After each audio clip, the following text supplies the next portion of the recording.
Book of Genesis contains an extremely important story for any young man who feels like they are lost in life or like they don't know what to do with their life and they're directionless, right? This is a major problem in modern society. A lot of people are feeling a lack of meaning. A lot of people are feeling a lack of purpose. And the story of Abram, who later turns into Abraham, is an amazing account of how to follow God's call and have an adventure in your life. The story of Abram, which is in the book of Genesis, begins with this 75-year-old man living off the riches of his father in his father's tent, who essentially is just sitting there enjoying life, right? He has no kind of direction, no purpose, no mission. He's just, he could sit back and put cucumbers on his eyes and lay in the sun and just sit there until he dies, right?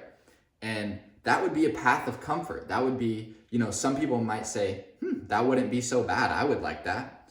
Well, what does God say? God says no. God calls Abram to the adventure of his life, essentially, right?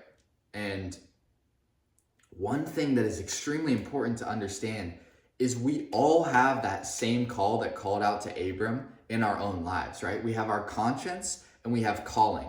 And conscience is essentially what says, let's stay away from this thing. And calling says, let's go more towards that thing, right? It's two kind of things that you have to balance, right?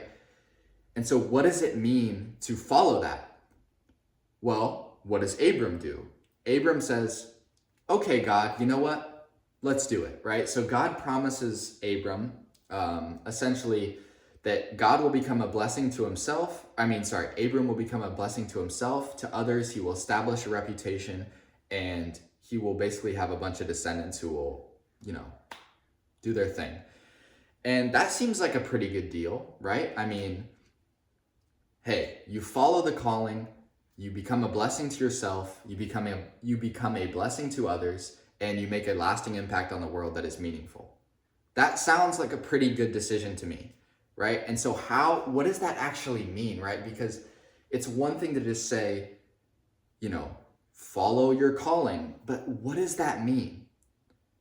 Well, in our lives, it means starting off with the things that immediately call to you as being in need of fix or in need of, change, right? You have things in your life that when you do them, your brain tells you, no more of that. Or you also have things that call to you and they say, hey, let's do more of this. Let's go in this direction, right? And one way to understand that is your interests. You don't get to choose what you're interested in. That is a calling, right? If you're interested in, history, that isn't necessarily your choice, right? You didn't choose what you were interested in. It called out to you, in the same way that God calls to Abram. In the same way that God calls out to Abram, that voice will call out to you. And obviously it's not going to be, for most of us, one of these crazy religious experiences where we hear an audible voice of God saying, you need to become a priest, right? That's not what it is. It's, I don't feel good when I don't make my bed in the morning. Maybe I should do something about that. Or it's, I'm not really happy with my relationships. I should really work on my relationships. And you might say, well, making my bed, that's not going to help me. But that's not true. It's a spiraling effect, right? It's the ladder that Jacob sees in his dream that ultimately spirals upward to the heavens, right? Because think about it. What would be the other option? You start with the most insane, big, gargantuan tasks? No. You start with the immediate small things that make themselves known to you. And from that, you will build and build and build into more meaningful and purposeful and impactful things, right? So you make your bed. And then once you become the kind of person who makes their bed every morning, then you start working out. And it just spirals and spirals and spirals. And it's not going to look the same for everybody. Because as I said before, we all have a different calling, right? We're not all meant to do the exact same thing. That wouldn't make any sense. But the point is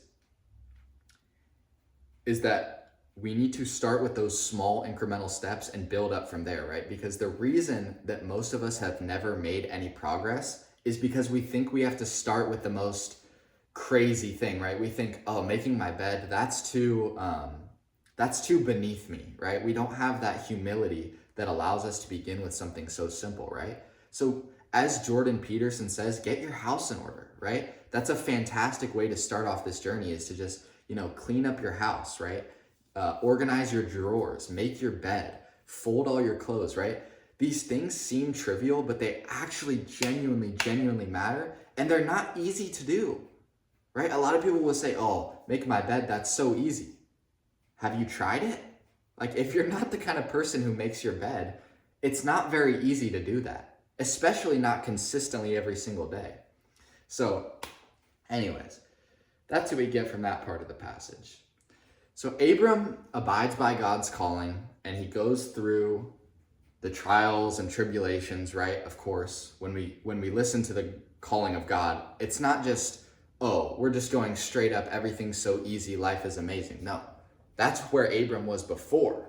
Now Abram is in a period of challenge, in a period of difficulty, suffering, but all of it is for the development of his character. Again, Jacob's ladder, right? All of it is for him becoming a better person.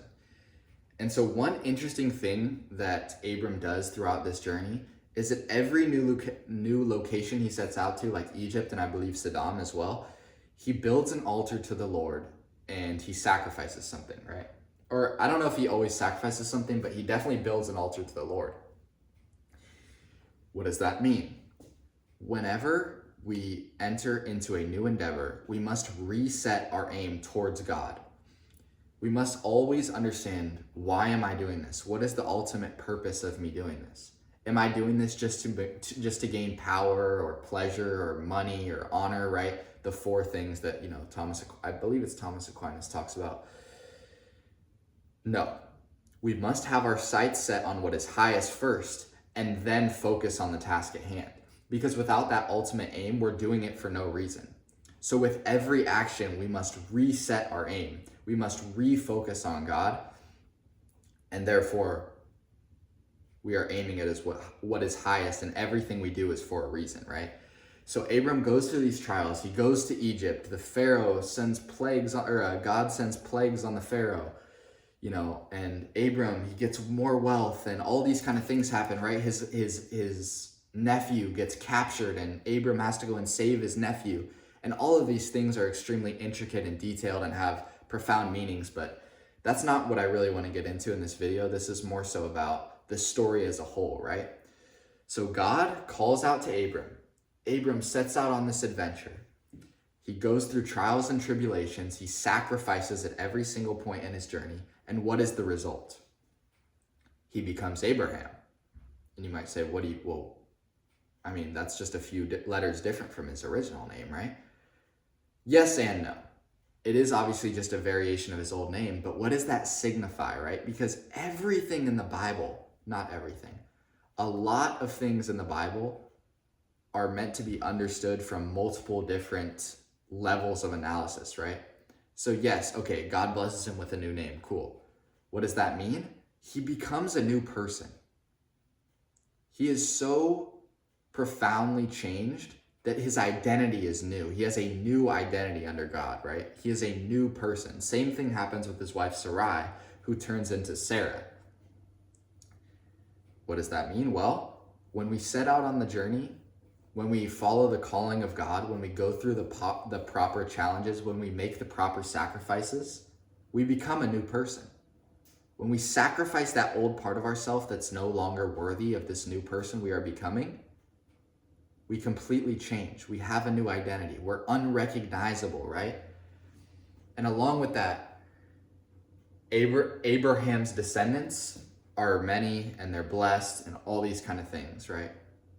And so when we set out on that journey again, it affects the people around us in a way that blesses them. And so I hope that this can give you a kind of general overview of the story of Abraham. Again, there's a bunch of things that happen within the story, but I'm sort of trying to give a more overarching view of the story and basically just what it means, because it's an extremely relevant story to us, right?